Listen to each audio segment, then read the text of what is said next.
and creator of The Little Dark Retreat and thelittledarkretreat.com. We are back today in the garden to discuss why you should do an edible garden for your dog. Now I'm going to do a little bit different scenario here than I usually do with my videos. I'm going to give you a tour of my edible garden and what I use and what I put in the edible garden. But why is the bigger question on why you should do an edible garden for your dog. So if anyone saw the video yesterday of me prepping and my cat wandering over and literally starting to eat my edible garden, you'll understand that animals, dogs specifically, is what we're going to talk about. Dogs have about 230 billion olfactory sensors up in the back of their skull, in the top portion of their nose and sinus area. Conversely, humans only have about 5 billion. So the world that they can sense, the world that they can smell, is so diverse and so intense. Those senses in a normal day-to-day environment for your domesticated dog just aren't being used. Now, what does that mean for your homebound, dedicated, at-home dog? It means that their natural instincts are going to start to turn to other things. They may get depressed. They may get naughty. Basically, they're going to be more destructive. If they're younger, if they're older, they might just lounge around and do nothing. But it's basically going to cause boredom in your dog. And that boredom turns to anxiety, and that anxiety turns into either behavior that's unwanted or just sort of a sense of depression in your dog. Dogs can get depressive states, and if you're at home with a dog that just sits in the corner, you've probably seen it firsthand that they're just not being stimulated. So how can you do this on a day-to-day basis without spending a ton of money and without putting a ton of effort into developing those olfactory stimulation without going about to a garden every day? Well, I'm going to show you how you can do it in your own apartment, and also what you can do for both cats or dogs, and then what I do here at the daycare. So I've got with me, we're in August now, so many of our actual herbs are starting to go dormant or subside. We do a lot of water preservation, so we don't do a ton of watering in the summer. Instead, we just have a lot of older plants that do really well because they are older and well adjusted to the environment, and also mature enough to handle sort of the drought season.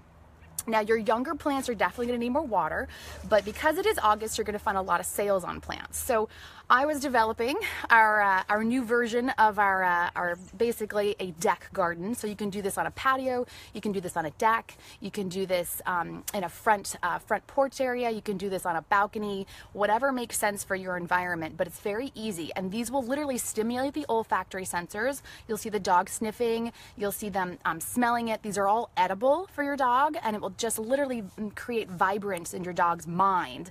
All those synapse connections will be connecting, and it'll entertain them. And then what entertainment does is it'll make them tired, and then they're just a happy, calm pup who's ready to go to bed when you want to go to bed and not doing destructive behavior. So what we've got here, I personally like terracotta because we don't water a lot. Terracotta will hold the moisture that you actually are watering, or if there's moisture in the air, if it rains, it'll hold it in the actual pot portion.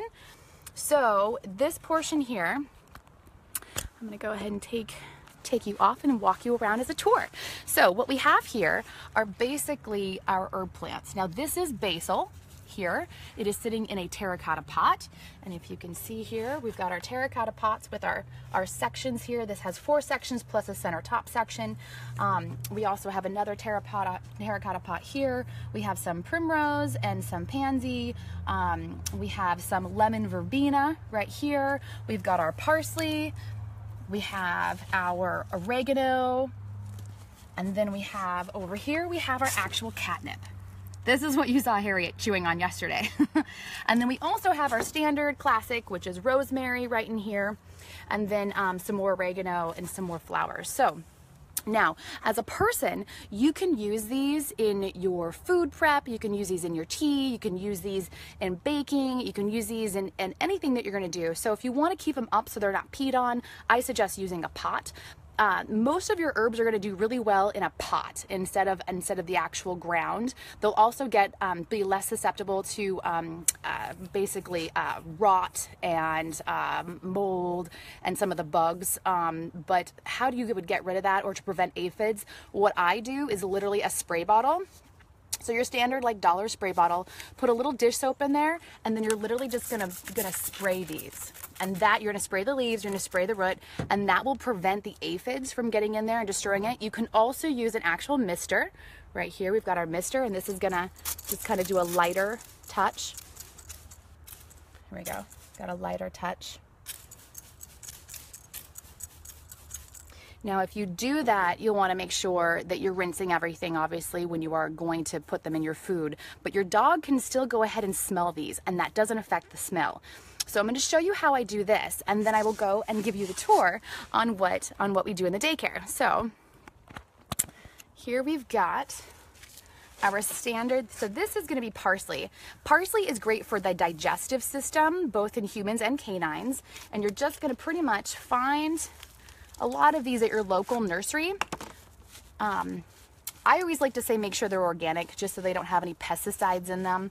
But you're going to take off the bottom half, some of those roots, and you're literally just going to put them inside the planter here. So I've already filled these with potting soil. I'm going to take off a little bit more. And you can start to separate these. So here's 2 plants, actually, for instance. I'm going to put one on each side. And then this will make a wonderful sensory, basically almost a sensory toy for your pup. You can see what's going on here. And I've just separated that one. And put that one on the other side.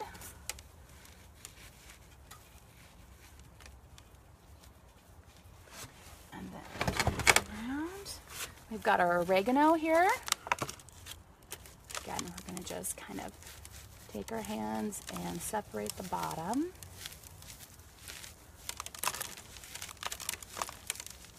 You can take off some of the bottom root. That's okay. That won't hurt the plant. It's not going to shock it.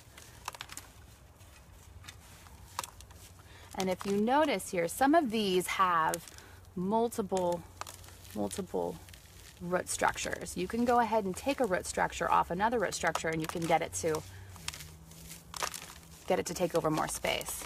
I'm going to take off some of this extra and literally just plant it right in there. Make sure all the roots get into the actual pot themselves. They're not hanging out.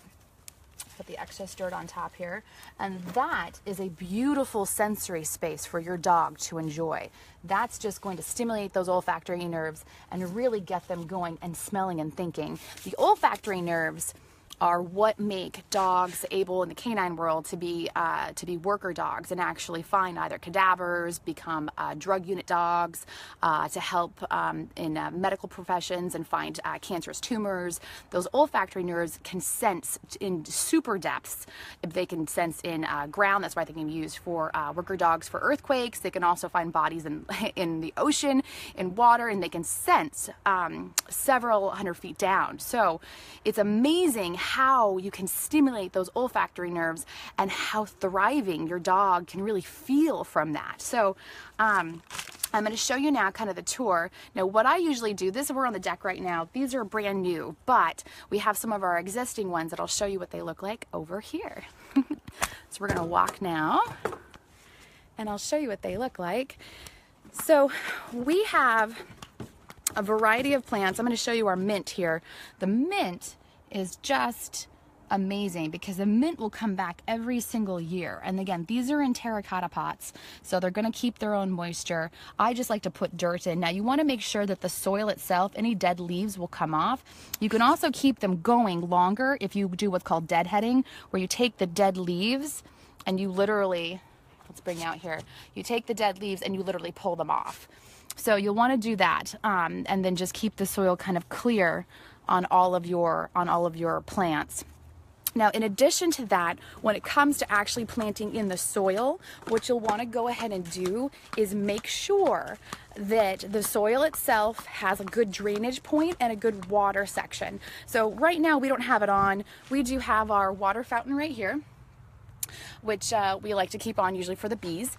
And then I just cleaned it out this morning, so it's off. But then we also, right here, we have our beautiful rosemary. Now this has kind of gone dormant, but you'll notice there's still some purple they're still producing in August. They're still producing some beautiful purple plants. This is good, but good for both the environment and for your actual dogs. Quite often, and I'll show you right here, this is where our dogs like to nap. So guest dogs and our personal girls will just come in here and they'll literally just kind of roll themselves around and maybe a little bit of this rosemary. So this is what you're hoping for. You're hoping for a space that has enough drainage, but also has a spot for your dog to literally just roll around and just enjoy. Now, when it comes to making sure that you have an edible garden, you're going to make sure that all the plants are that you can put into your edible garden. So we're not talking about decorative plants. We're not talking about, you know, some of the shrubbery or whatnot that just looks pretty. We're talking about literally the plants that you can eat. If you can eat them, so can your dog. So when it comes to making sure the environment is clean enough for your dog to enjoy, you're not going to want to use any herbicides or pesticides. You're not going to put any weird adverse fertilizers in there. You're going to want to look for a nice, healthy, clean, organic mulch, because again, this is going onto your dog's body. They're going to be breathing it in. They're going to be rolling in it. And you don't want any of that to get into their system. And so just like you don't want that in your system. You don't want it in your dog's system either. So I really, advise if you can use like a natural fertilizer. A lot of places will have like a local fertilizer from like sheep or sometimes horses or cows or whatnot. It's basically just like a manure mulch. Those are wonderful. What I would suggest though is take about a foot of the actual soil you already have. Oh, we've got a bee coming here. That's perfect. We like bees here. So you want to make sure that the mulch that you're using is actually going to be like mixed into the current soil. You'll get the most benefit from it, and then you won't have any kind of weird odors or smells because it'll actually be mixing with the current earth. That's going to really absorb the deepest into the soil and help the plants. Happy, healthy plants. Make sure your dog is happy, healthy in that way. And then don't be afraid. We just had a bee fly by. Don't be afraid of your dogs and bees. First and foremost, if your dog does get stung by a bee, you can use you can take a little bit of Benadryl and just allow your dog to have a little bit of that. You can either squeeze it into their mouths from a gel cap, or you can mix it in some eggs or something like that so they'll actually consume it. But the adverse response from a bee sting isn't so bad. Your dog might get a little puffy, but they're going to be generally fine. If you have an older dog who is having, breathing problems or whatnot, go ahead and bring them to a vet. But for the most part, they're going to probably advise Benadryl or a vet equivalent to Benadryl. And then just let them enjoy. So the plants will be healthier if you allow the bees around. And your dogs will be actually happier because those bees are allowing the plants to thrive. So don't be afraid of that. I do have a fountain, and I didn't turn it on here, but we do keep a running fountain. If you do want to have any decorative water in your yard, I highly recommend we clean it out constantly. So this is our fountain here. And what we do is we clean it out usually every other day just to keep it clean and fresh. And because it is running water, it prevents bacteria buildup and also parasites. So we really make sure that that's healthy and clean.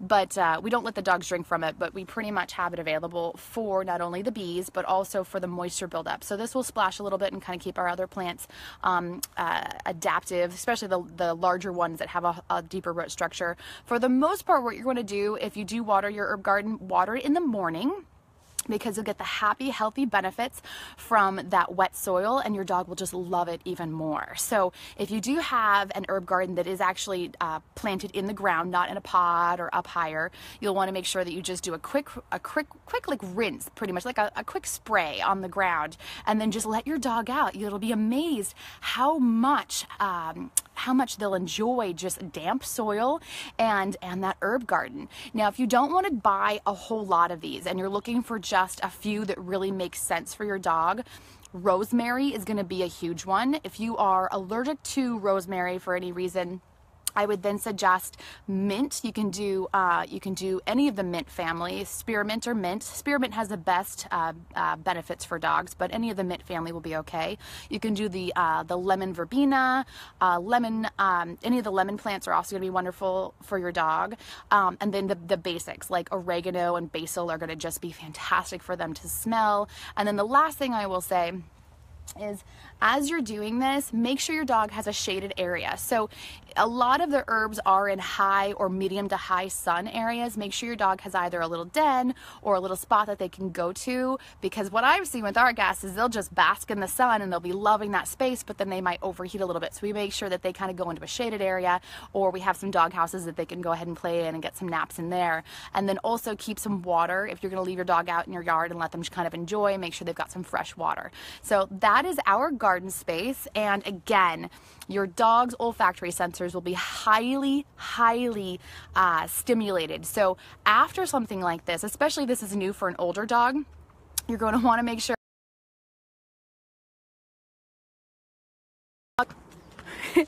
it paused there for pretty much. Bottom line, enjoy your garden. You can enjoy it as a person as much as your dog does, but really make sure that your dog is enjoying those olfactory sensors, which is what their instinctual heritage as a canine would be doing naturally, sniffing the ground. And then don't be alarmed if your dog is literally making sniffing, snorting, grunting sounds. They're using all of those senses. So a dog, usually when they sniff, they might go, but when their olfactory sensors are stimulated, you're going to hear the sniffing from their nose. They're going to open their mouth and start sniffing and really drawing in short breaths and then long breaths to really get a full spectrum of all of those senses and all of those scents that they can actually smell. So I would love to hear about your gardens at home. If you have any pictures, definitely put those down below. Definitely check out our Instagram page and our YouTube channel, and I'll see you again soon. Thanks.